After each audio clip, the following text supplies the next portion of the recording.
Morning student of class fourth. तो शुरू करता हूँ मैं आज की क्लास आपकी। हम लोग 4 लेसन ऑलरेडी पढ़ चुके थे। नेक्स्ट लेसन में हम लोग देखते हैं क्या पढ़ना है। एक बार मैं शॉर्ट रिवीजन कराता हूँ लेसन्स की। तो फर्स्ट लेसन में हमने पढ़ा था प्लांट्स के बारे में कि फूड आखिर कौन सा लेते हैं प्लांट्स।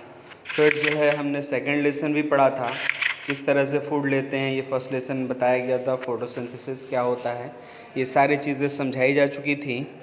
फिर जो है आपको सेकंड लेसन में आपको मुझे समझाना था। वेट करते हैं, बुक खुलने का इंतज़ार करते हैं हम।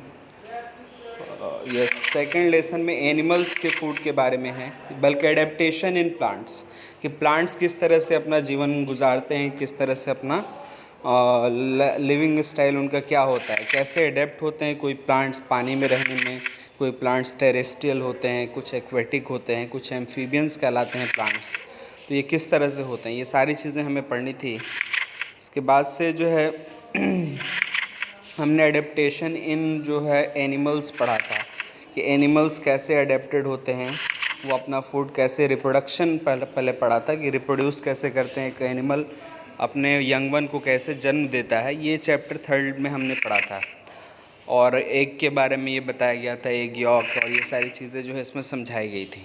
फिर फिशेस के बारे में बताया गया था कि फिशेस कैसे रिप्रोड्यूस करती हैं, आखिर पानी में वो किस तरह से अपना जीवन गुजारती हैं। ये सारी चीज़ें आपको समझाई गई थी। अब इसके बाद जो है चलते हैं फोर्थ लेसन पे। तो फोर्थ लेसन तक शायद मैंने पढ़ाया था लास्ट क्लास में। फोर्थ लेसन में आपको जो है एडेप्टेशन इन एनिमल्स था।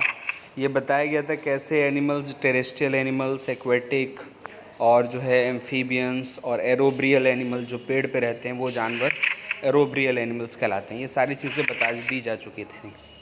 तो लगभग 4 लेसन आई थिंक कंप्लीट है।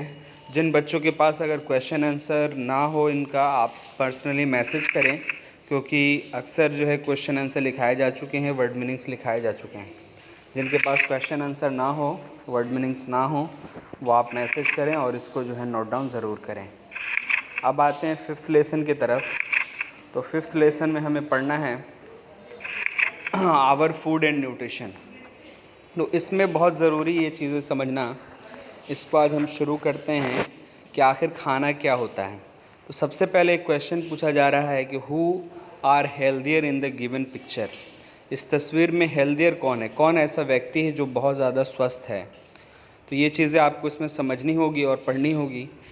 तो हेल्दियर देखिए, जो एक्सरसाइज कर रहा है, या जो जंक फूड खा रहा है, या जो सिर्फ बैठ के टीवी देख रहा है, या जो रोप जंप कर रहा है, इसमें आपको टिक करना है।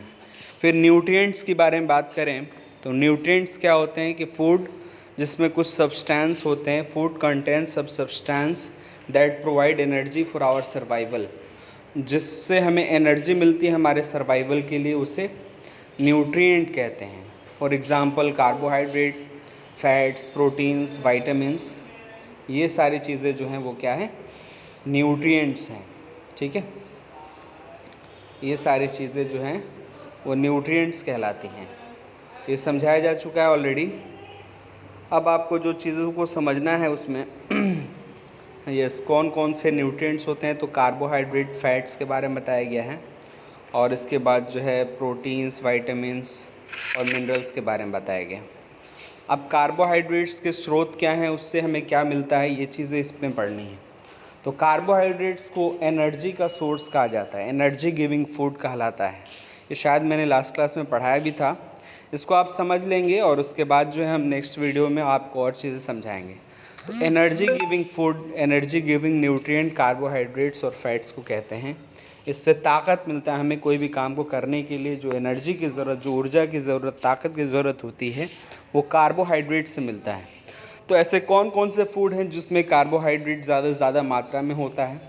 तो राइस, चावल, गेहूँ, आलू और मिठाई है। ये कुछ ऐसी चीज़ें हैं जिससे हमें ज़्यादा से ज़्यादा कार्बोहाइड्रेट मिलता है, आप देख सकते हैं। फैट्स के बारे में बात करें तो फैट्स को रिजर्वर ऑफ एनर्जी कहा जाता है। यानी जो है जब हम फैट लेते हैं खाने में तो हमारे बॉडी में, जिस्म के अंदर जो है ज़्यादा से ज़्यादा मात्रा में एनर्जी स्टोर होता है, और फिर जब एनर्जी की ज़रूरत होती है तो हम उस एनर्जी को ऑब्टेन करके और फिर से जो है हम उसको यूज़ कर सकते हैं। तो ये फैट जो मिलता है वो ऑयल से मिलता है, तेल जो खाते हैं butter, ghee, almonds, they are the rich source of fat, यानी फैट के, चर्बी के ये क्या हैं, रिच सोर्सेज हैं। और फिर बात करें प्रोटीन्स की कि प्रोटीन्स कहाँ से मिलता है हमें, तो प्रोटीन्स पहले होता क्या है, तो प्रोटीन एक ऐसा न्यूट्रिएंट है, एक ऐसा पोषक तत्व है that help our body to grow, जो हमारे शरीर के विकास में मदद करता है, शरीर को बढ़ाने में मदद करता है। तो ये सब सारी चीज़ें हैं।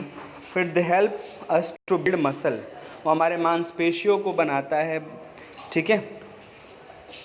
Other organs and repair damaged parts, वो हमारे अदर ऑर्गन्स को भी बनाता, that is why they are called body building nutrients, इसलिए इसे बॉडी बिल्डिंग न्यूट्रिएंट्स भी कहते हैं। Eggs, beans, pulses, cheese, meat and nuts are rich in proteins, ये सारी चीज़ें जो हैं जिसमें प्रोटीन ज़्यादा से ज़्यादा मात्रा में पाई जाती हैं।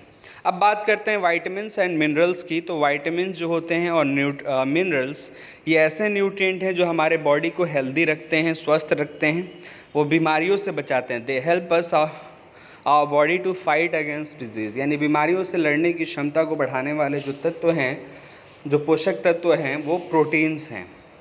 That is why they are called body building nutrients, से बॉडी बिल्डिंग न्यूट्रिएंट कहते हैं प्रोटीन्स को, बल्कि बॉडी प्रोटेक्टिव फूड कहते हैं वाइटामिन्स और मिनरल्स को। अब वाइटामिन्स के देख लीजिए आप लोग स्रोत जो हैं, में बताया गया है आपको milk, eggs, carrots, mangoes vitamin A के लिए, फिर मिल्क, ग्रीन लीफी वेजिटेबल्स, हरी पत्तियों वाली सब्ज़ी, मांस, मीट, ये विटामिन बी मिलता है। सिट्रस फ्रूट्स, खट्टेदार पौधे फल वगैरह जितने हैं, विटामिन सी मिलता है हमें।